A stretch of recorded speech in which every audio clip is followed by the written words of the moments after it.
So what is up, guys? Nick here, helping you to master your technology, how to activate beast mode on the OnePlus 6. So on the box right away when you get this device, it's gonna say the speed you need, and oh boy, does it have the speed you need. But as humans, we always are trying to push the boundaries and get a little bit more, and in this case, a little bit more out of our devices. If we didn't, we would still be using phones like this, the flippery days of Motorola Razr, or maybe we would still be using, Android phones like this back in the day if we didn't want to improve things. Or maybe if you're an Apple fan, we'd be using just the old small iPhone. We wouldn't be at the, notch iPhone 10 that we're at today, but a supreme state of beasting day in and day out. What I mean here in this video is the supreme state of performance. And let me crush the haters real quick. It's a rainy day. I don't got time for you. And they're going to say, hey, wise guy, I got an idea. Why don't you just buy a OnePlus 6? Done. Beast mode. You don't even have to watch any of this video. Another one. Why would I want to do all of that to my OnePlus 6? 8 gigs of RAM. It runs fine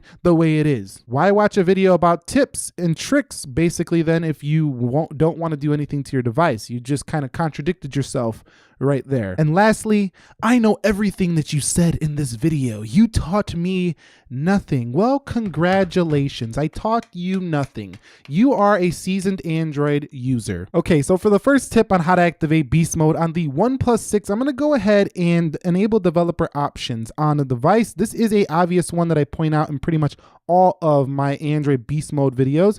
We're going to go down to about phone, and then we're going to find the build number. Now on your device, it's all the way at the bottom. So just click this multiple times. It's like 7 times until it enables. And then above the system updates section, you're going to see developer options. Click this and we're going to scroll down until we find animations. Now I have them at 0.5. This is where I want you guys to put them. Out of the box, the OnePlus 6 is at 1x. This makes it about 50% faster feeling on the day-to-day. Now, if you want to go all out, you can turn them off.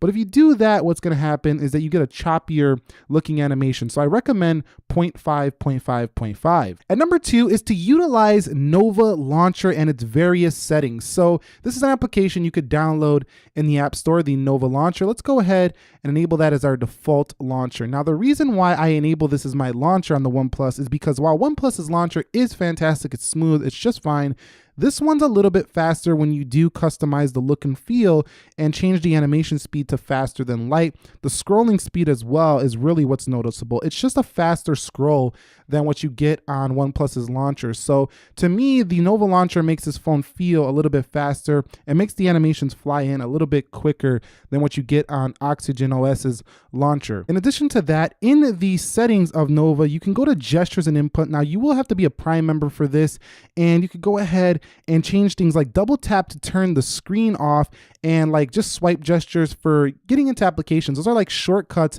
across the UI, and you could say, okay, Google, from basically any, spot. I'm sorry if I had activated your phone right now, probably did. But going home here, if you double tap, you can now just turn off the screen like that. Now you could always just double tap to turn it on, but that's a way to turn it off here now with Nova Launcher. Next up is to turn on double tap to turn the screen off with the button at the bottom on the device. Now, if you have gestures on, you're not going to be able to use this, but if you have the navigation bar enabled, you can go ahead and hit the home button and turn off screen. Now, why this is useful is whenever you're in an application, if you need to quickly turn off your phone, you just double tap that button and you're good to go. So just like that, and it doesn't matter where you're at. Now with Nova Launcher, you have to be on the home screen, but with this enabled, you can turn that device off, very quickly, no matter where you're at. So that's a really good feature as well. And that's number 3 on how to activate beast mode. And number 4 is to disable the background applications that are going on. Now we're going to go into the applications and settings here under personal.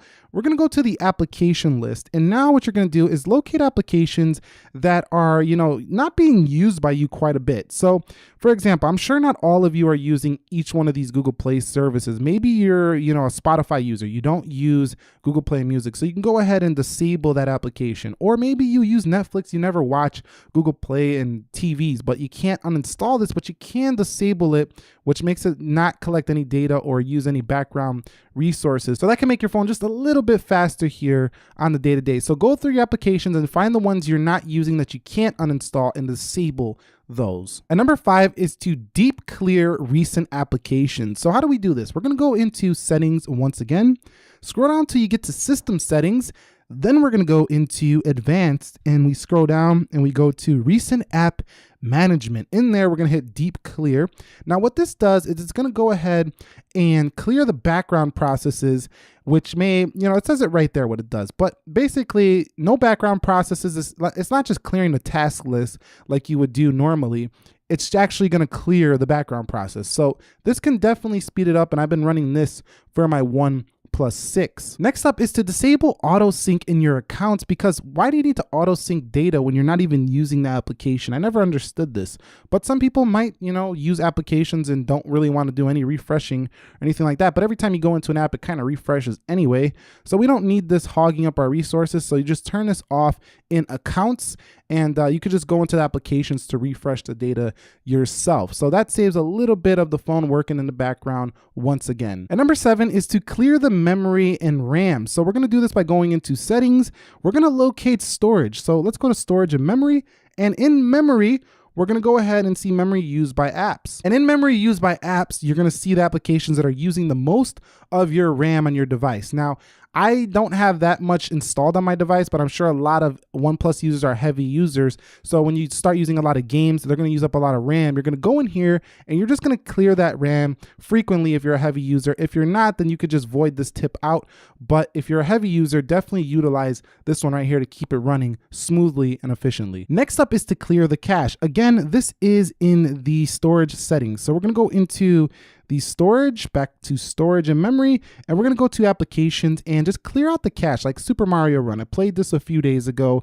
It's taken up a little bit of cache and we're just gonna clear it here. It's gonna take a lot more the more you play that game. So if you're playing it really heavily, it's gonna eat up a lot of cache on your device. So you're gonna wanna do this, rather frequently. If you're doing a lot of gaming on this phone, it's gonna eat up into your storage, and that'll make your phone just stay running buttery smooth day in and day out. Now there's an alternative step to clearing the cache. You can go ahead and volume down or volume up and power button and get into recovery, but you have to decrypt the phone and then re-encrypt it. So that's kind of a hassle. And if you're not having performance issues, I wouldn't really recommend doing it that way. You could wipe the cache partition in that sense, but just do the application cache wiping and you should be fine for the most part. And number 9 is developer options. Once again, we're going to go ahead and we're going to limit the background processes. So let's go to developer options all the way at the bottom under apps, background processes. We're going to put it at 4 at most. Now this is going to let it run 4 processes in the background at most, but at the same time,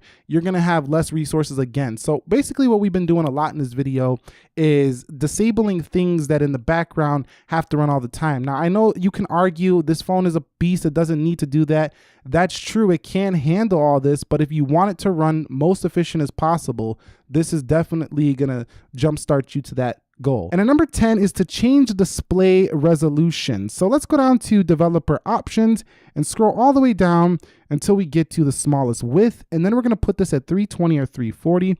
Now, if you got bad eyes, this will help you out as well because it actually makes the display much bigger. Now, it's not just a personal preference. This is actually less taxing on the GPU than at 410. So it makes it a little bit faster, even though it looks really large. A lot of people might not like that large look, but at the same time, less taxing on the GPU. So let's go down here and put it back to 410 for the video. But keep that in mind, you can lower that width resolution DPI to make it a little bit faster. And lastly, just give it a restart once in a while. I mean, I recommend this for any phone. You want to give it a restart every once in a while. Some people tend to leave their phones on forever and never shut them off unless they die, which I don't recommend because then the phone's not really getting a break. So go ahead and do that at least once a week, I would recommend. And that's it. That's the OnePlus 6, how to activate beast mode. In this video, you learned a bunch of ways to make this phone run a little bit snappier and keep it running efficiently throughout your use. Now, if you just got this phone, which you probably did because it's a pretty new phone, none of this really is gonna affect you too hard right now, but down the line, as you use this phone 2, 3, 4 years, a lot of these tips will keep this thing running like a champ each and every day. If you found this video helpful, enjoyable, entertaining, do me a favor, click that like button for me. If you have any tips, suggestions to keep the OnePlus running even more beastly, like rooting the phone, you have any custom ROM recommendations, drop it down below in the comment section and subscribe if you haven't already. Thank you very much for watching. Nick here helping you to master your technology. Be sure to be well, enjoy your OnePlus 6, and peace.